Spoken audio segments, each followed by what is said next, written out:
Ayan guys, bali nasa ano tayo ngayon, SS website. Bali ang gagawin natin, paano natin i-upgrade yung SS UMID card into UMID ATM Pay card. So ayun, punta kayo ng tawag dito website, services, then click nyo yung upgrade to UMID ATM Pay card. Tapos, ulitin ko lang, pindutin nyo yung services, upgrade to UMID ATM Pay card. Click nyo lang yan. Tapos ayan, click nyo yung mag-submit ng data sharing consent or UMID ATM Pay card. Upgrade, click nyo lang yan. Tapos may lalabas dyan yung details mo. Yan yung details mo na check mo yan kung tama. Tama ba yan? Since pwede namang i-edit yan. May option dyan na pwede nyo i-edit kung may mga hindi na kayo updated na details. Pwede nyo i-edit yan dyan. Dito. Wait lang. Paliitin ko lang yan. Wait lang. Kung may need kayong i-edit or i-update sa details na yan, details yan na yung lumalabas. Paliitin ko lang yan. Yan, update. Yan, since wala akong i-update sa details ko, di ko na siya in-update. So, ang gagawin ko na dyan ay proceed with consent na. So, since wala naman akong in-edit dyan. Ayan, since inises ako yung mga details ko, correct naman. Since wala naman, lahat naman, yan, tama. So, no need na akong mag-edit. Pero kung may kailangan ko i-edit, i-edit nyo na. Click nyo lang yung update. So, ayan. Pindutin lang natin yung proceed with consent na. Ayan.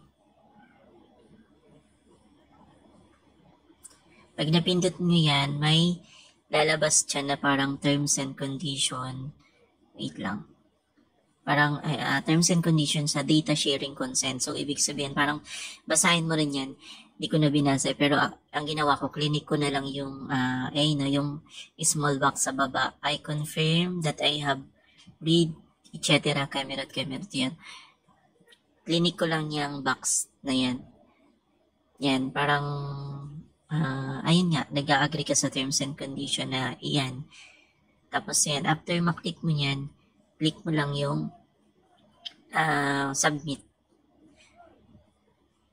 Pag na-click mo yung submit, may another notification or kumbaga may magpa-pop up ulit na another notification sa inyo. Yan yung lalabas sa yung number at email mo. Kumbaga kung saan isi-send yung reference number din. Ayan. Click mo lang din yan. Yung confirm.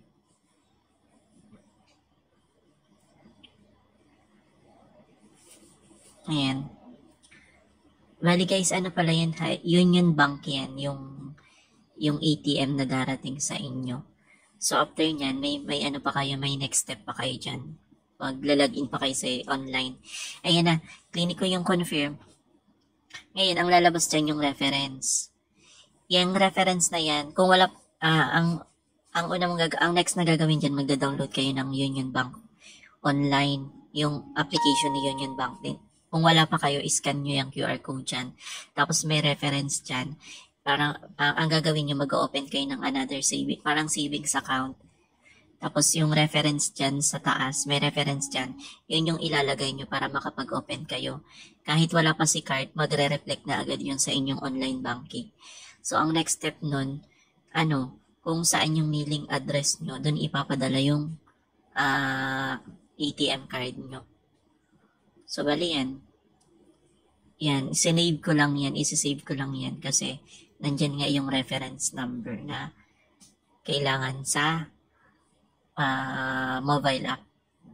'Di ba? Tapos na kayo dyan.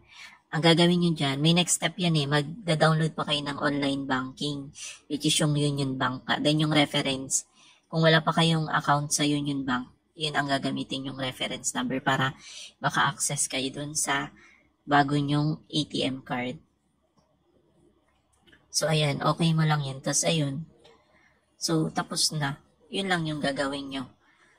So, since tapos na tayo, huwag niyong kalimutang i-subscribe yung ating YouTube channel. click the notification bell para